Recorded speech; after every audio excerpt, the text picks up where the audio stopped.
Adriana Smith, muuguzi mwenye umri wa miaka 30 kutoka Atlanta, Georgia, alitangazwa kufa ubongo zaidi ya siku 90 zilizopita baada ya damu kuganda mara kadhaa kwenye ubongo, na wakati hilo likitokea alikuwa mjamzito wa takriban wiki 9.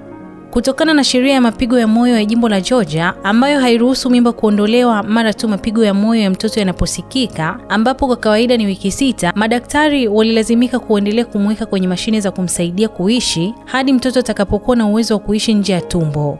Kwa sasa mtoto tumboni ana wiki 21 na madaktari wanapanga kuendelea kuweka mwili wake hai hadi mtoto afike angalau wiki 32 ili kuongeza nafasi ya mtoto kuishi. Sheria hiyo imewaweka familia ya Smith kwenye wakati mgumu sana kwa sababu hawana ruhusa yoyote ya kisheria kufanya maamuzi kuhusu matibabu yake. Mama yake anayejulikana kwa jina la April Newkirk amesema kuwa hali hiyo ni kama mateso na kwamba ni ngumu sana kihisia na kifedha kumtazama binti yake akiendelea kushikiliwa na mashine kinyume na mapenzi ya familia. Familia pia inahofia matatizo ya kiafya ambayo mtoto anaweza kupata kutokana na hali isiyo ya kawaida. Mimi ni Bahati Limo na hii ni Simulizi na Sauti.